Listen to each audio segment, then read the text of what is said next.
తెలంగాణ వ్యాప్తంగా యూరియా కోసం రైతులు హరిగోసపడుతున్నారు. ఎక్కడ చూసినా సొసైటీల వద్ద రైతులు యూరియా కోసం బారులు తీరుతున్నారు. ఖమ్మం జిల్లా వి వెంకటాపాలెంలో మహిళలు, పురుషులు క్యూ లైన్లలో నిలబడి ఎదురుచూస్తున్నారు.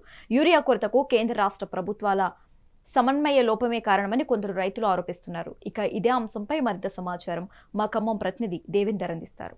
బారులు తీరుతున్న పరిస్థితి కనబడతా ఉంది. పూర్తిగా రాష్ట్ర ప్రభుత్వం యూరియా స్టాక్ పెట్టుకోవడంలో కొంత అలసత్వం వహిస్తుందని చెప్పేసి కూడా రైతన్నలు ఆగ్రహం వ్యక్తం చేస్తున్న పరిస్థితి కనబడతా ఉంది. రాష్ట్రంలో ఎక్కడ చూసినా ఇదే ప్రధాన సమస్యగా ఈరోజు మనకు కనబడతా ఉంది. సో యూరియా కోసం సొసైటీల వద్ద రైతులు బారులు తీరుతున్న పరిస్థితి కనబడతా ఉంది. మనం ప్రస్తుతం ఖమ్మం జిల్లా రఘునాథపాలెం మండలం వి వెంకటాపాలెం సొసైటీ వద్ద ఉన్నాము. సొసైటీ వద్ద కూడా పూర్తిగా రైతులు ఉదయం నుంచే కూడా బారులు తీరుతున్న పరిస్థితిని మనం విజువల్స్లో ఒక్కసారిగా చూసుకోవచ్చు. సో ఈ తప్పు ఎక్కడ జరుగుతుంది, యూరియా కొరత ఎందుకు ఏర్పడింది అనే అంశాలు కూడా పూర్తిగా క్లియర్గా తెలియాల్సింది. సో ప్రస్తుతం మన దగ్గర కొంతమంది రైతులు మనకు అందుబాటులో ఉన్నారు. ఒకసారిగా మనం రైతులతో మాట్లాడి మరిన్ని విషయాలు తెలుసుకుందాం. సో అసలు యూరియా కొరత ఎందుకు ఏర్పడింది, యూరియా ఇబ్బందులు ఏ విధంగా ఉన్నాయంటే ఒక ఎకరానికి ఎంత యూరియా కావాల్సి వస్తుంది ఒకసారి రైతులు ఉన్నారు. సో అన్న, నీ పేరేంటి, నీ ఎన్ని ఎకరాలు ఉంది, ఎందుకోసం ఈరోజు ఇక్కడ బారులు తీరారు? నా పేరు వీరబాబు. మాకు 2 ఎకరాలు ఉంది. యూరియా కట్టల కోసం నిలబడ్డాం. ఈ యూరియా కట్టలు కూడా సబ్సిడీ ఎత్తేస్తే రైతులు ఇంత ఇబ్బంది పడరు. సబ్సిడీ ఎత్తేస్తే అప్పుడు ఎప్పుడులాగానే కాంప్లెక్స్ వేసుకున్నట్టు ఒక్కొక్కటి వేసుకుంటారు. దీనిలాగా బారులు తిరిగి 2-3 గంటలు 4 గంటలు నిలబడి ఏంది రైతుల ఇబ్బంది? ఈ ప్రభుత్వం ఏం చేస్తుంది? ఇంత ముందు ఇచ్చినట్టు ఇప్పుడు ఎందుకు లేకపోతుంది? సో కొంతమంది రైతులు కూడా పూర్తిగా ఉదయం నుంచి 8 గంటల నుంచి కూడా సొసైటీల వద్ద బారులు తిరుగుతున్న పరిస్థితి కనపడుతుంది. కొంతమంది 6 గంటల నుంచి కూడా లైన్లలో వేచి చూస్తున్న పరిస్థితి కనపడుతుంది. మరో రైతు కూడా మనకు అందుబాటులో ఉన్నారు. సార్ చెప్పండి, ఎన్ని ఎకరాలు వేశారు, యూరియా కొరత ఎందుకు ఏర్పడింది, మీకు ఎన్ని ఎకరాలు వేశారు, ఎన్ని యూరియా కట్టలు మీకు అవసరం పడుతుంది? అంటే 3 ఎకరాలు వేసాను. కనీసం 3 రన్లు 6 కట్టలు అయితే అవసరం పడుతుంది. కానీ ఇంతవరకు ఒక్క కట్ట కూడా ఇవ్వలేదు. నిలబడి మొన్న వెళ్ళిపోయినా మళ్ళీ ఇప్పుడు కూడా నిలబడ్డాం.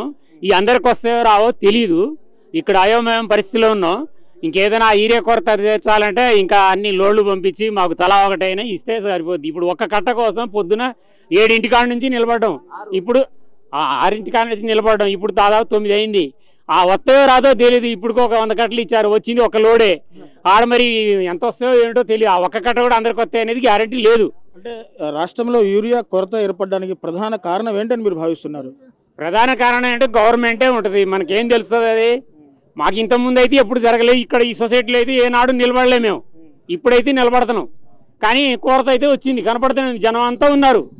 కానీ ఈ ఉన్న వాళ్ళకి కూడా వస్తాయో రావో తెలియదు. అయోమయంలో ఉన్నాయి. ఇప్పుడు పొద్దుటానికి నిలబడ్డాం. అంటే సొసైటీ అధికారులు ఏం చెప్తున్నారు? ఇంక వస్తాయి కొరత లేదని చెబుతున్నారు. వస్తాయనే తెలియదుగా. ఇప్పుడు మాకు కావాల్సింది ఇప్పుడు. తర్వాత ఏం చేసుకుంటాం?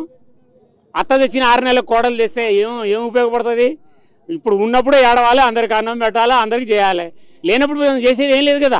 సో ఉదయం నుంచి కూడా పడిగాపులు కాస్తూ ఎట్టకేలకు ఒక యూరియా బస్తాను కూడా సంపాదించారు. ఒకసారిగా ఈ రైతును అడుగుదాం, ఈ పరిస్థితి ఎందుకు దాపరించిందని చెప్పేసి ఈ రైతును కూడా అడుగుదాం. సో అన్న చెప్పండి, మీరు ఎన్ని ఎకరాలు వేస్తారు, మీకు ఎంత యూరియా కావాల్సి వస్తుంది? 4 ఎకరాలు వేసామండి. 4 ఎకరాలు వేస్తే ఒక కట్ట ఇస్తున్నారు. ఒక కట్ట దేనికి సరిపోద్ది? మాకు ఎటు కాకుండా అయిపోద్ది. కనీసం 2 ఇచ్చినా ఎకరానికి వచ్చి 6 కట్ట అయినా ఎత్తాం.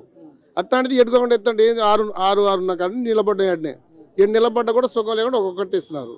అంటే ఖచ్చితంగా యూరియా కొరత ఏర్పడిందని చెప్పేసి కూడా చాలా రోజుల నుంచి కూడా గొడవ జరుగుతున్న పరిస్థితి. అసలు యూరియా కొరత ఏర్పడడానికి మీరు ప్రధాన కారణం ఏంటని మీరు అనుకుంటున్నారు? అసలు మాకేం తెలుసండి, మాకేం తెలియదు కదా దీని గురించి. తెలియదు కాబట్టి మేము ఏమంటే నిలబడతాం, లైన్లో తీసుకుంటాం, వెళ్ళిపోతాం. అది పొద్దున్న లేస్తే పొలాన్ని పోవటం, ఇంటికి మళ్ళీ పొద్దున 6-5 పోతే మళ్ళీ సాయంత్రం 6-7 అయింది మా ఇంటి. సరే ఇదేందో అనేది మనకి తెలియదు కదా.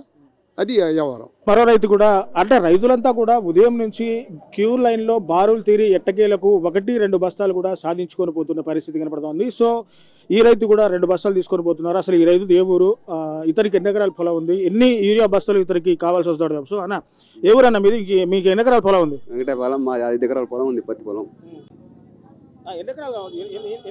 ఎన్ని బస్తాలు అంటే 5 బస్తాలు కావాలి. 2 దొరికినాయి, ఇంకా 2టికి రేపు రావాలి మళ్ళా. అంటే స్టాక్ ఎక్కువగానే ఉందా? తక్కువనే ఉంది, ఎక్కువ ఏం లేదు. ఒక లోడే వచ్చిందిగా, అందరికి ఇవ్వాలిగా కట్లు. అది పరిస్థితి. సో రాష్ట్రంలో రైతులందరిది కూడా ఇదే పరిస్థితి.